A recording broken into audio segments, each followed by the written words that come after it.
What's going on, everybody? I'm Primalliquid and welcome to my guide for VII Rebirth. In this video we are going to be going over 3 decks for Queen's Blood. Now this is basically going to be the 3 decks you want to use through pretty much the whole game and then into the late game challenges as well, including defeating the Nightmare rank at the Gold Sorcer, aka the hardest game of the bunch. So let's talk about things first, shall we? Now, we're going to start with a rather unique deck. Now, this deck is exclusively for the Gold Sorcer, where some of the matches will reverse the board, aka you don't play on the left side of the board, you play on the right side of the board. This means you then need to actually push to the left instead of to the right, and that's basically what these cards are all for. We're using cactus just to gain a few extra buffs, crawlers to push, fleetwing to push. Now these are actually both really good cards because they push you quite far, and of course fleetwing itself has 3 power even though it's only a 1 node card. Really handy. Then we've got some general plus cards right here. Okay, and of course we do also have the effect of when they're destroyed, you get a few extra little abilities as well. We're using Space Ranger. This comes from the Gold Sorcer Speed Square. You have to exchange GP for this, which just raises the power by 1 for each enhanced enemy card. The deck in question for the opponent does have a lot of enhancing cards, so your Space Ranger is going to get quite strong. Then we just have some slightly higher tier cards like the Devil Rider. No special abilities. This one is mainly just for pushing forward on the board. Ideally you want to push this on the middle tile just so you can then start absolutely ramping up. And in fact, if you actually get both of these in your starting hand, you can actually pretty much stop the opponent from placing any cards throughout the entire match. It's really funny. Jabberwock, which again is basically just for, you know, some buffs and stuff like that, and for debuffing enemy cards. Then we have Gremlin. This again is just to push forward, get some extra nodes covered. It's like this deck is basically built around completely filling out the board to stop the opponent placing anything. And then last but not least we have Ramu, which is basically just going to completely annihilate the enemy field pretty much. Super strong card. Now in terms of the locations of all these, pretty much all of them come from card packs. Some of them do come from playing other players as well, but as long as you play Queen's Blood throughout the game, you're gonna have all of these cards by the time you actually get to the Gold Sorcer challenge that this deck is handy for. Now let's talk about the regular deck. So this is going to be the deck that you use for the vast majority of the game, okay?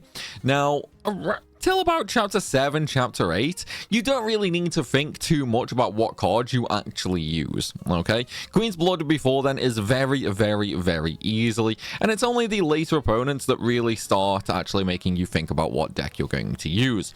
So this deck is basically built from chapter 9 onwards. Prior to chapter 10, you can use any of these cards that you have and then just exchange the cards that you don't have. You honestly won't really see much of a difference. Once you get to chapter 9 though, and you actually build this deck properly, then things start to get really good. So let's start with Crystalline Crab. So this is essentially just a little pusher for us, and it will also give us a buff.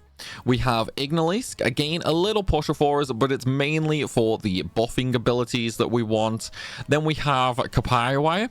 Now these ones you aren't really going to be using for the debuff. Instead you're just going to be using these to push and level up your own nodes. Not only that, they do have 3 power, which makes them pretty decent for a 1 tier card.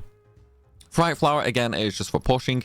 Chocobo and Moogle. We have quite a lot of buffing cards in this deck. So Chocobo and Moogle is actually going to be incredibly strong, okay? I've had some games where Chocobo and Moogle has been up to like 15 power. It is freaking crazy how much power this card can get. And obviously you get this very early in the game anyway. We have Space Ranger. Again, I mentioned that previously. That's a really, really good card. We have the Haunted Hotel. Now, this again is from the Golden Sorcer. You have to exchange GP for it.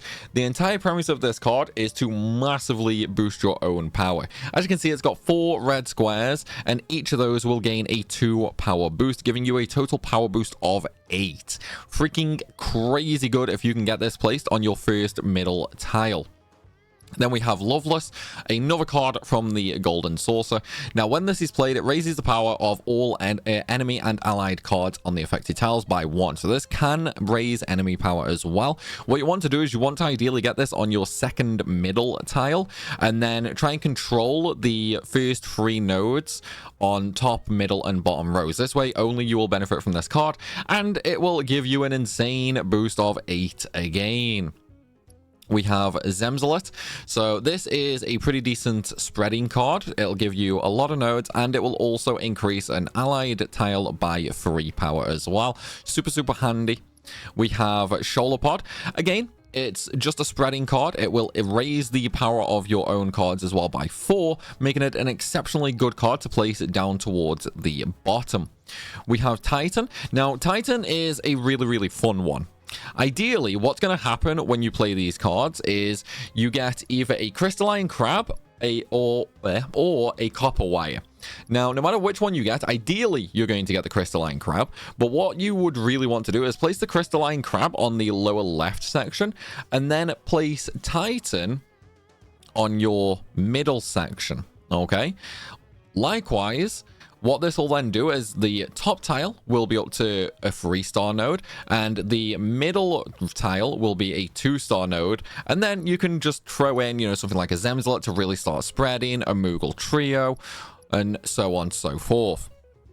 Now, Moogle Trio, that's another good one. When it's played, you get a Moogle Mage and a Moogle Bard added to your hand. One of them is really, really good for destroying the enemy tiles in the top right corner. That is going to be the Moogle Mage. And the Moogle Bard will buff 2 of your own cards. Super, super handy for sure. And then we have the Sorcer Squad. Once again, gold Sorcer card, and this is freaking crazy. Look at the spread that it has, okay? This is really, really good for pushing out in unique patterns, okay? So if you place this on, say, a bottom tier or a middle tier, like this really is ideal placed in the middle, just so you get the full spread in that. But it's a really, really exceptional card for spreading out. This deck is pretty much based entirely on controlling the field, okay? Controlling the field and really buffing yourself up. And then last but not least, we have the Griffin. So this is a replacement card. What that means is this card can only go on top of another one of your cards that are on the field. And what this does is it replaces an ally and raises the power of allied cards on affected tiles by the replaced ally's power. Now, ideally, what you want to do is you want to massively buff your units, right? Ideally, it's going to be the Chocobo Moogle, as that is going to be the absolute strongest card you own. And then you want to replace that with the Griffin, and then the Griffin can add like an extra 16 to 20 power on something else. Or if you want to replace something like a super buff Titan, then that will also give you a huge power advantage on the line above. This is really, really good for if you're massively ahead in, say, the middle line, but you're losing the top line. Throw this on the middle line, and then you'll massively buff yourself on the top line. It's a really, really good card. Now, this deck right here, okay, this deck is what I use to complete pretty much all Queen's Blood challenges, okay? It is incredibly good. Now, during the actual Queen's Blood story, when you get to a quest where, let's just say the very, very final card player throughout the actual Queen's Blood campaign, what's going to happen is you're going to replace the Sorcer Squad with the card that you get from Nibelheim, okay? You'll know the card that I'm on about. Trust me. Replace Sorcer Squad with that for the final game. And then you can move on. Now, let's talk about the final end game deck. Okay, so this is pretty much the same. However, this is what I personally used to beat the Nightmare Challenge at the Golden Sorcer. As you can see, for the most part, it is pretty much identical. Okay, all we really did is we took out one copper wire. Okay, and we threw in Rude, and then we also took out not the Zemslet. What else did we take out? Shoulder Pod, Moogle Trio, Sorcer Squad. Yeah, Sorcer Squad. There we go. So we took out 1 copper wire and the Sorcer Squad and basically replaced them with Reno and Rude. So you get these, if I'm not mistaken, from the Nibelheim card pack. And these are freaking monsters, okay? These are freaking absolute monsters. Now, the ideal hand, okay? The ideal hand for playing with this deck is you start with something like a Crystalline Crab or a Flight Flower. It doesn't matter. Place them on the bottom row. Okay, place them on the bottom row. Then on the second bottom row, ideally you would have a Space Ranger to give you 1 node in the entire middle row. Then on the top middle row, you would play the Reno card. And then on the far bottom right, thanks to Space Ranger, you would play the Rude card. Now what this does is this is going to give you a massive, massive power boost on your middle row. And of course, you'll gain a smaller boost on your top and lower rows as well. This combination alone is pretty much enough to win anything. Okay, literally, you can go and play any card player, do any of the challenges in Gold Sorcerer, and this combo will absolutely annihilate everybody. Okay, the only time you might have to stop and think is when you're playing the Nightmare Challenge. Now, this deck is the one I used for the Nightmare Challenge. However, there are a few things to note. Firstly, okay, you do not want to place all of your cards instantly. As long as you are a single point ahead on a row, do not place a card that you do not need to. Trust me on that, okay?